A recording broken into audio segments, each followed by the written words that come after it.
বুঝানোর জন্য বলতেছি। 2 দিন আগে দেখতাম আমাদের দেশের মিডিয়া তেল মারতে মারতে তেলের দাম বাড়ায় দিছিল, আবার নিজেরাই লিখতে শুরু করছিল তেল ছাড়া কেমনে পাকানো যায়, ঠিক না?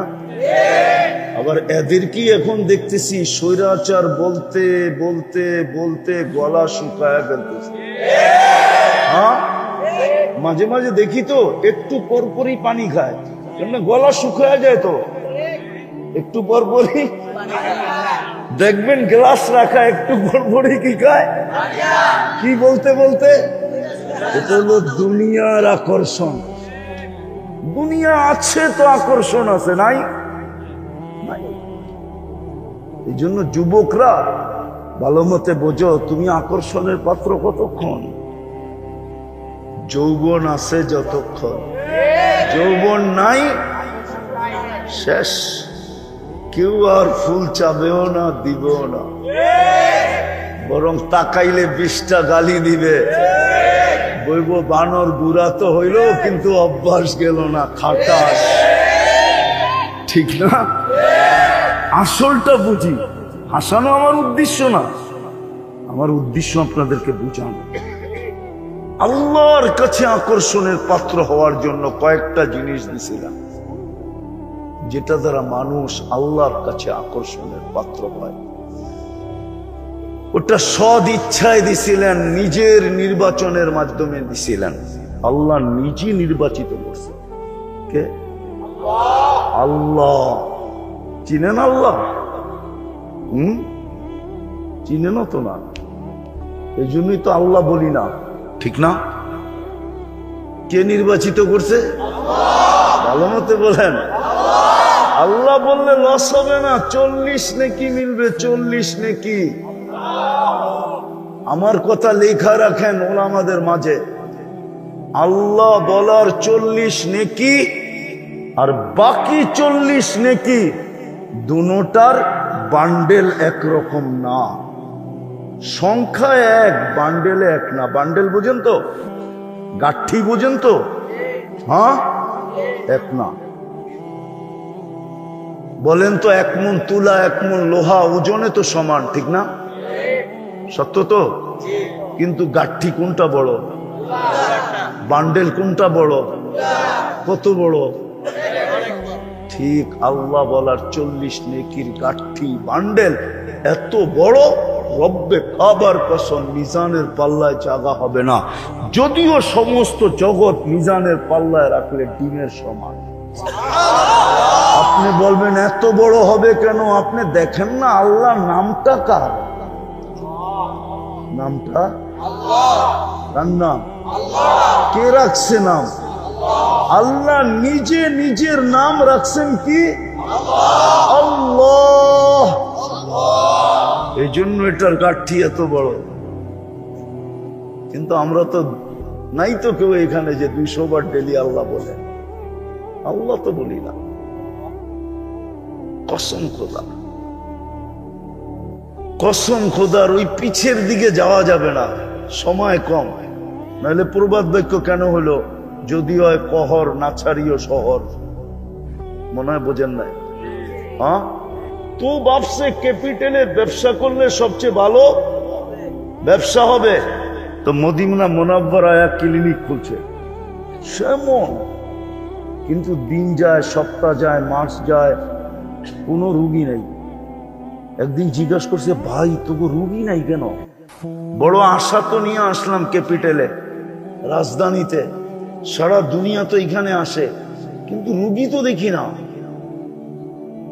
তো সাহাবায়ে কেরাম বলতেছে, রুগী দেখো না না দেখো এটা তো বলতে, কেন হয় না এটা তো জানি না।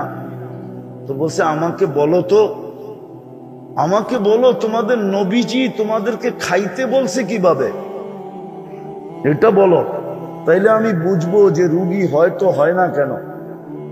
তো বলছে, আমাদের নবীজি আমাদেরকে বলছে, লা তাকুল হাত্তা তাজু, কঠিন খিদা না লাগলে খাও না, বা খিদা পরিপূর্ণ না লাগলে কি খাও না। আর যখন খাইলা, ইদা আকালতা ফালা তাসবা, যখন খাইলা তো পেট বইরা খায়ও না,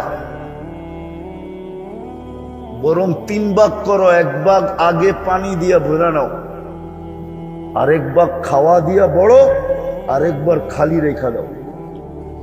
তো ক্লিনিক গুটাইতেছে আর বলতেছে মা তারা কালি বিষয়া, আমাকে ডাক্তারি করার জন্য কিচ্ছু রাখা যায় না, আমি ইরানেই ভালো আছি, ওইখানেই যাই,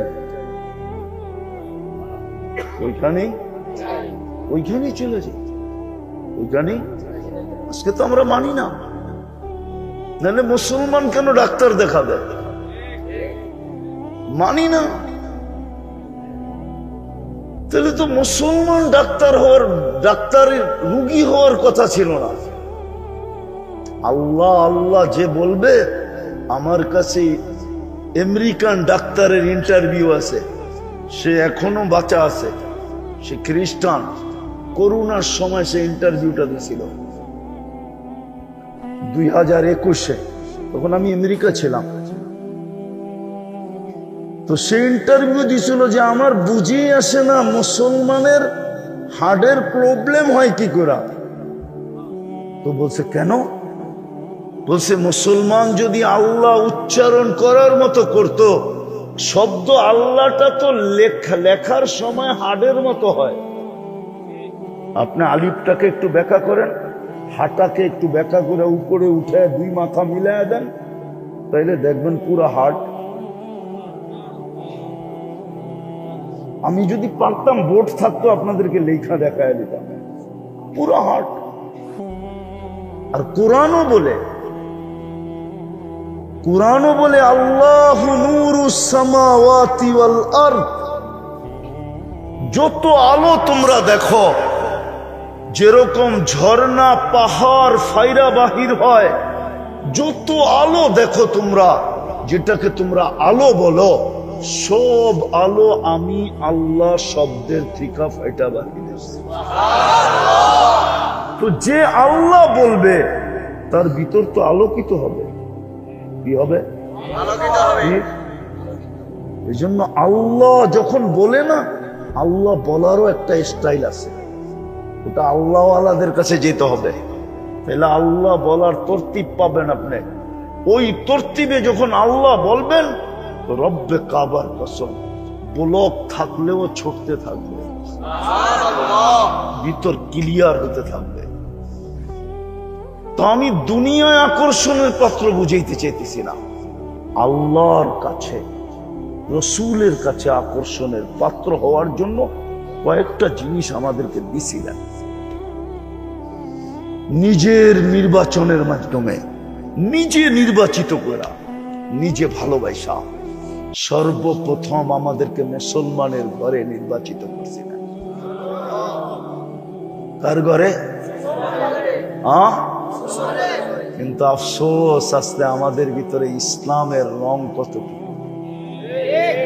ইসলামের ডং কতটুকু, ইসলাম আমার ভিতরে কতটুকু বলেন? যদি ইসলামই আমার ভিতরে থাকতো, তাহলে যুবকরা নেটে দেখে চুল কাটতো কেন? মা বোনরা সাজগোজ কেন নেটে দেখা করতো? আমার সমাজের এই অবস্থা কেন হইতো? মুসলমান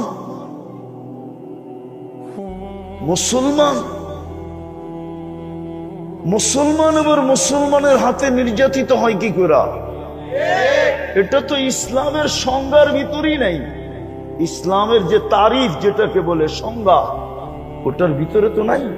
আল মুসলিম মান সালিমা, মুসলমান তো ওই ব্যক্তি যার সবকিছু দ্বারা মানুষ নিরাপদ থাকবে, এমনকি ওর চিন্তার থেকেও মানুষ নিরাপদ থাকবে। আমি লম্বা করতে চাইতেছি না, আপনাকে মুসলমানের ঘরে অস্তিত্ব দিয়েছিলেন আল্লাহর কাছে আকর্ষণের পাত্র হওয়ার জন্য। কিন্তু এর আগে একটা কথা মনে রাখেন, চলা কিন্তু যেতে হবে। থাকার সুযোগ এখানে কারো নাই, কারো নাই, কেউ থাকে নাই, আপনিও থাকবেন না, আমিও থাকবো না। যার কাছ থেকে আসছি তার কাছে চলে যেতে হবে। যার কাছ থেকে আসছি তার কাছে এটা কোম্পানির জিনিস না। এইখানে বহুত যুবক পাওয়া যাবে যারা এই পর্যন্ত 2-4-5টা মোবাইল বাইরে ভেঙে ফেলছে। আসে এটা কোম্পানির জিনিস না, বরং আল্লাহর দাবি হলো যেমন অস্তিত্ব দিছি এমন আমাকে রিটার্ন দিবে, রিটার্ন। নাইলে কোরআন কেন বলবে ওয়ালা তামুতুন্না ইল্লা ওয়া আনতুম মুসলিমুন? তোকে আমি মুসলমানের ঘরে অস্তিত্ব দিছি, তুই আমাকে রিটার্ন ব্যাক করবি মুসলমান হিসাবে।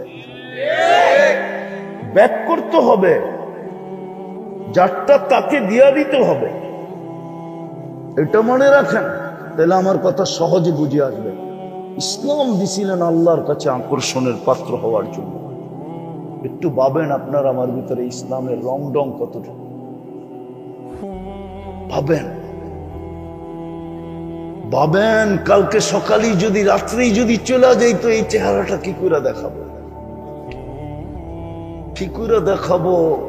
যুবক কি করে দেখাবে? দ্বিতীয়, আল্লাহ আমাদেরকে আকর্ষণের পাত্র হওয়ার জন্য বানাইছিলেন উম্মতে মুহাম্মদ। খুলা দিছিলেন ভাগ্য, খুলা দিছিলেন ভাগ্য, খুলা দিছিলেন। আপনাকে আমি বুঝানোর জন্য বলতেছি, এই উম্মতের 80 বছরের বৃদ্ধ যদি আল্লাহর কাছে চলে যায়, আর যদি আমলনামা দেখে শূন্য, তো আল্লাহ তাকে প্রশ্ন করতে পারে, ও বৃদ্ধ 80 বছর ছিলি তো কি হইলো, একটা রাতও যদি ধরে নিয়ে আসতে পারতি। কয়টা রাত? একটা রাতও যদি তুই ধরে নিয়ে আসতে পারতি, তাহলে তো আজকে বুক ফুলায় আমার সামনে তুই বলতে পারতি যে এক রাত্রই তো 83 বছর 4 মাস, আমি ছিলাম 80 বছর, আমার 80 থেকে 80 বাদ দিয়া দেন, তারপরেও তো 3 বছর 4 মাসের পাওনা আমি আপনার কাছে, আপনি আমার কাছে পাবেন কোত্থেকে? তোর কাছে তো বলার সুযোগ ছিল, তুই শূন্য আসলি কি করে? আদম আলাইহিস সালাম তো বুঝাইতে চাইতেছে, বলতে আমি একটা ভুল করলাম, আমাকে 350 বছর কাঁদাইল। কত? জিজ্ঞাসা করেন ওলামাদেরকে, কত বছর? উম্মতে মুহাম্মদী সারাদিন গুনাহ, কেমন ভালোবাসা, কেমন মোহাব্বত, কেমন প্রেম, কেমন প্রীতি। আমাকে যদি অনুমতি দেয় তো আমি উলামায়ে কেরামের সামনে বলতে চাই, শব্দটা যদিও গ্রাম্য শব্দ, যে উম্মতে মুহাম্মদীর সাথে আল্লাহর কেমন পীড়িত। মানে পীড়িত আপনারা বোঝেন না, ভালোবাসা কিরম আপনারা বুঝবেন না, যুবকরা বোঝেন। বলবো, ওরা 14 তারিখে ফুলও দেয়, আবার হোটেলও খাওয়ায়, আবার পার্সেলও দেয়, আবার গিফটও দেয়। ডাক্তার যদি বলতো যে কলিজা বুনা করে দিলে বেঁচা যাবি, মরবি না, তাহলে কলিজা পর্যন্ত বুনা করে দিয়া তারপরে বলতো এইবার লেখা দে I.U, এটার নাম হইল পীড়িত। হ্যাঁ হ্যাঁ, ওরা এরকম করে, এরকম ভালোবাসা এই উম্মতের সাথে, নাইলে 350 বছর কাঁদাইলেন। দুনিয়ার প্রথম মানুষ, প্রথম নবী, প্রথম রাসূল, কিন্তু উম্মতে মুহাম্মদী সারাদিন গুনাহ করে, রাত্রে ডাইকা মাফ করা। क्या बुखारीতে নাই হালমিন মুস্তাগফির ফাগফির আলা? ডাইকা মাফ করতেছে, কেমন ভালোবাসা। ওই রাসূলের উম্মত তো আপনি হইলেন। আগের গুলা দেখাইলাম না আমি, কিন্তু বলেন ওই রাসূলের আদর্শ কতটুকু বানাইলেন? তো উম্মত আপনাকে আকর্ষণের পাত্র বানানোর জন্য। আজকে আমাদের কাছে ওই রাসূলের আদর্শ কতটুকু বলেন? কালকে যদি আল্লাহ বলে যে তোর জন্য তো আমার বন্ধু 23 বছর চোখের পানি শুকাইতে দেয় নাই, হাদিসে আছে আমাদের জন্য 23 বছর চোখের পানি শুকায় নাই। জিবরিল মিকাইল আলাইহিমুস সালাম জিজ্ঞাসা করছে আল্লাহর রাসূলকে, মা জালা আরাকা তাবকি, যখনই দেখি কাঁদেন কেন? উম্মতের জন্য চোখের পানি থামে না। যিনি দুনিয়ার থেকে যখন চলে যেতেছেন তখন চোখে পানি। জিবরিল আলাইহিস সালাম জিজ্ঞাসা করছে, আতাব কি, এখনো কাঁদেন? কিন্তু আল্লাহর সান্নিধ্যে চলে যাবেন, কাঁদেন কেন? বলছে, ফামান লিবাদি উম্মতি, আমার পরে উম্মতকে কে আমার মতো দয়া দিয়া বুকে জড়ায় রাখবে? যিনি এখনো কবরে কাঁদতেছেন উম্মতের জন্য। আবুল সামরকান্দি রহমতুল্লাহ আলাইহি লেখছেন, যিনি কবর থেকে কাঁদতে কাঁদতে উঠবেন, ওহুয়া ইয়াকুম ওয়ায়াবকি ওয়ায়াকুল, কাঁদতে কাঁদতে উঠবেন আর বলতে বলতে উঠবেন, জিবরিল আমার উম্মত কই, ময়দান তো খালি, উম্মত কি আমাকে ফাঁকি দিল? জিবরিল আশ্বস্ত করবে, আপনি ব্যতীত জমিনের উপরে কেউ ওঠে নাই, আপনার উম্মত এখনো ওঠে নাই, আপনি শান্ত হন। আমাদের দুনিয়াটা যেই গ্রামে আছে সৌরজগতের, ওই গ্রামটা সৌরজগতের সবচেয়ে ছোট গ্রাম। সবচেয়ে, নাড়াচাড়া করো না, এটা লিফট আছে, আমি বুঝি, এটা কানেরটা নিয়ে আসো, আমি চিনি এটা, আমারে চিনাইতে হবে না, এটা ডাইনে বামে গেলে আওয়াজ টানবে না।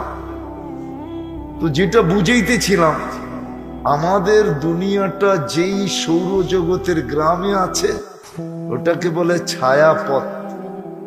এটা সৌরজগতের সবচেয়ে ছোট গ্রাম, সবচেয়ে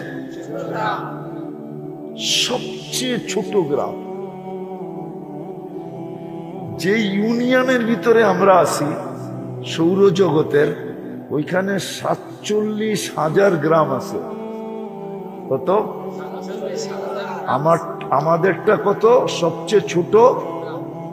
তারপরও বিজ্ঞান বলে যদি একটা যান্ত্রিক জিনিস বানানো হয় যেটা সেকেন্ডে 3 লক্ষ কিলোমিটার যাবে, মিনিটে না, সেকেন্ডে, তো আমাদের গ্রামের এই মাথা থেকে ওই মাথায় যাইতে 1 লক্ষ আলোক বৎসর লাগবে।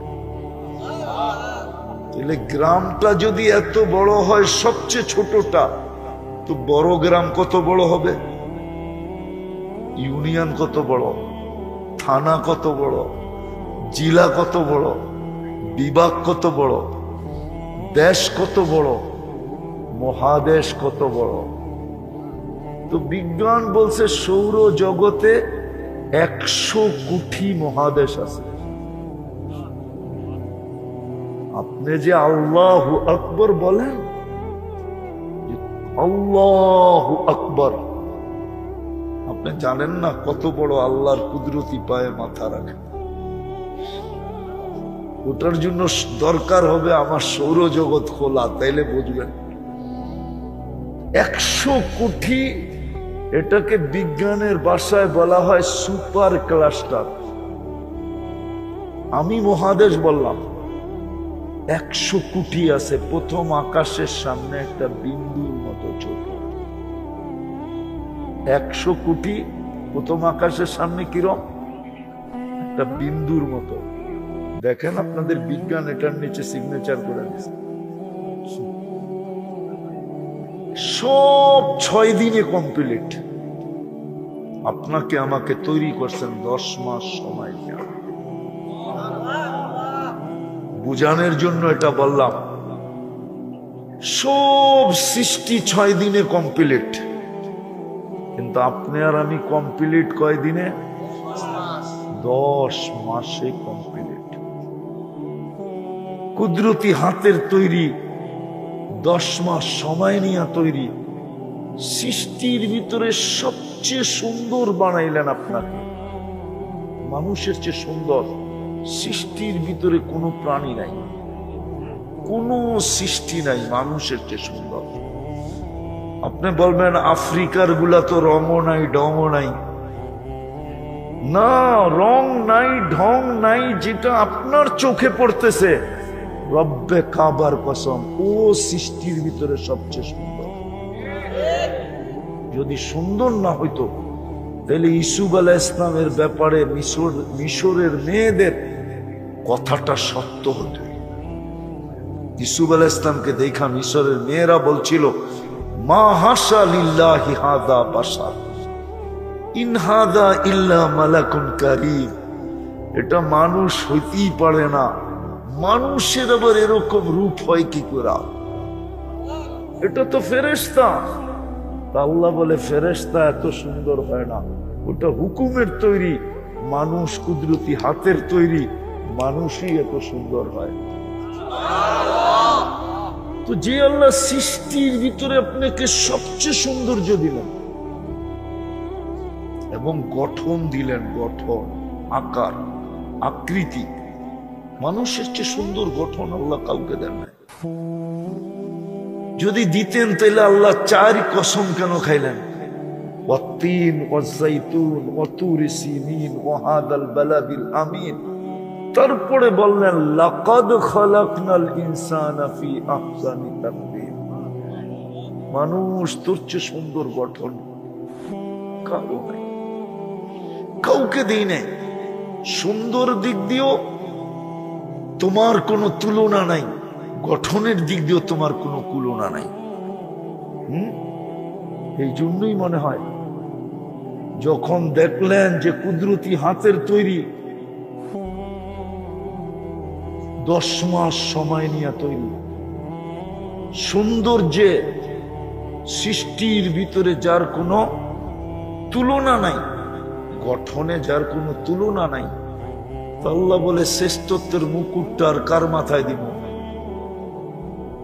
ডাইনে তাকাইলেও তো তোর চেয়ে সুন্দর কাউকে দেখি না, বামে তাকাইলেও তো তোমার চেয়ে সুন্দর কাউকে দেখি না, সামনেও তো দেখি না, পিছেও তো দেখি না, পুরো সৃষ্টির ভিতরেই তো দেখি না। তো শ্রেষ্ঠত্বের মুকুট কার মাথায় দিব? তোমার মাথায় শ্রেষ্ঠত্বের মুকুট বসায় দিলাম। যখন শ্রেষ্ঠত্বের মুকুট বসায় দিলেন, যে সৃষ্টির ভিতরে শ্রেষ্ঠ, ওয়ালাকাদ কাররামনা বনি আদম, তো আল্লাহই যেন সিদ্ধান্ত নিলেন এখন বাকি জিনিসগুলার কাকে দিব? শ্রেষ্ঠ থাকতে আর কাউকে দেওয়া যায়? কি বলেন? শ্রেষ্ঠ থাকতে কাউকে দেওয়া যায় নাকি? তো দুনিয়াও আমাদেরকে উঠায়া দিলেন। হুয়াল্লাযী খালাকা লাকুম মা ফিল আরদি জামিয়া। আল্লাহ বলে পুরো দুনিয়া ভান্ডার সহ তোদের হাতে উঠায়া দিলাম। নাহলে জমিন কি আপনি বানাইছেন নাকি? উনি দি বেচলো, কাঠটা বেচলেন। জমিন কে বানাইছে? কিন্তু উঠায় দিছে কার হাতে? আমাদের হাতে। এই জন্য বেচতে পারলাম, উঠায় না দিলে তো বেচতে পারতাম না, ঠিক না? উঠায় দিছে কার হাতে? আমাদের হাতে উঠায় দিছে। হুয়াল্লাযী খালাকা লাকুম মা ফিল আরদি জামিয়া। আল্লাহ বলে জমিন সব সহ তোকে উঠায় দিয়া দিলাম। তোর চেয়ে উত্তম শ্রেষ্ঠ তো কেউ নাই। আল্লাহ শুধু জমিন দিলেন, তার এক হাদিসের দ্বারা আল্লাহ বুঝাইতেছে শুধু জমিন না, শুধু জমিন না, দুনিয়া না, আখিরাতও তোমাদেরকে দিলাম। একটু পিছে গেলে ভালো মতে বুঝবেন। মানুষ যখন তৈরি করার জন্য আল্লাহ ফেরেশতাদের কাছে মতামত চাইলেন, তো ফেরেশতারা সত্য বলছিল। আমি আপনাদেরকে নিয়ে যাব ওই দিকে। ফেরেশতারা সত্য বলছিল, আতাজালু ফিহা মান ইউফসিদু ফিহা ওয়া ইয়াসফিকু দিমা। কেন বানাবেন? জমিনে যাবে ফিতনার ফাসাদ করবে, জমিনকে রক্তে রঞ্জিত করবে। কেন বানাবেন? তসবিহ তাহলিল, তাহলিল তসবিহ তাহলিল আমরাই তো যথেষ্ট। কিন্তু হুজুররা মানবো কি মানবো না জানি না, বলে ফেলবো। মানবো? জিজ্ঞাসা করেন। আল্লাহ বলে তোমরা তসবিহ তাহলিল পড়লেই কি? তোমার তসবিহ তাহলিলের ভিতরে তো দম নাই। কি নাই? দম বোঝেন? মনে হয় হুজুররা বোঝে না। তোমাদের তসবিহ তাহলিলের তো কোনো বিনিময় নাই। তো তোমাদের তসবিহ তাহলিল পড়লেই কি আর না পড়লেই কি, এটার তো দমই নাই। কি নাই? মনে হয় দম বোঝেন না আমার কথা।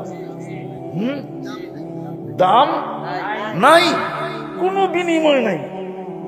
আমার তো ওদের তসবিহ দরকার যারা সুবহানাল্লাহ একবার পড়বে অর্ধেক সৌরজগৎ ঘোরা যাবে, আমার ওদের তসবিহ দরকার। যারা আলহামদুলিল্লাহ যোগ করবে পুরা সৌরজগৎ নেকি দিয়া ঘোরা যাবে। আমার তো ওদের তসবিহ দরকার। মানি তোমরা তসবিহ পড়বে, কিন্তু তোমাদের তসবিতে কি নাই? দাম নাই, দম নাই। তো মানুষ যখন তৈরি করে ফেলছেন, মনোযোগ কিন্তু, তো ফেরেশতারা বলতেছে আল্লাহ ফাজআল্লাহুম দুনিয়া, মানুষকে দুনিয়া দিয়া দেন। আল্লাহ বলে তারপর ওয়াজআলনাল আখিরাহ, আমাদেরকে আখিরাত দিয়া দেন। তা আল্লাহ প্রতি উত্তরে বলতেছে আউফাদ্দিলুকুম আলা মান খালাকতু বিয়াদিয়া, আমি তোমাদেরকে ওদের উপরে শ্রেষ্ঠত্ব দিব যাদেরকে আমি দস্তে কুদরত দিয়ে তৈরি করছি। ওয়াকাদ খালাকতুকুম বিআমরি, তোমাদেরকে তো হুকুম দিয়ে তৈরি করছি। এরকম কে হবে যে হাতের জিনিসের উপরে হুকুমের জিনিসকে শ্রেষ্ঠত্ব দেয়? এরকম কেউ হবে? ফেরেশতারা বলতেছে আল্লাহ আমাদের দরখাস্ত আবেদন ছিল, সিদ্ধান্ত তো আপনার, অল ইন অল তো আপনি। আল্লাহ বলে ফাজআলতু লাহুমুদ দুনিয়া ওয়াল আখিরাহ, আমি মানুষকে দুনিয়াও দিলাম আখিরাতও দিলাম। ফেরেশতারা বলে আমরা কি করব? আল্লাহ বলে আনতুম তাবউন লাহুম, তোমরা মানুষের অধীন সেবা করবে, তাখদিমুনাহুম, তোমরা মানুষের সেবা করবে। সেবা, আজকে ফেরেশতা আমাদের সেবা করতেছে, বিশ্বাস হয় না আপনার? না মনে হয়? হয়? প্রমাণ দেখাবো? বলেন তো, একই নালী দিয়া খাওয়া যায়, পানি যায়, শ্বাস যায়, পৃথক করে কে? আল্লাহ ফেরেশতাদের মাধ্যমে ডিভাইডেড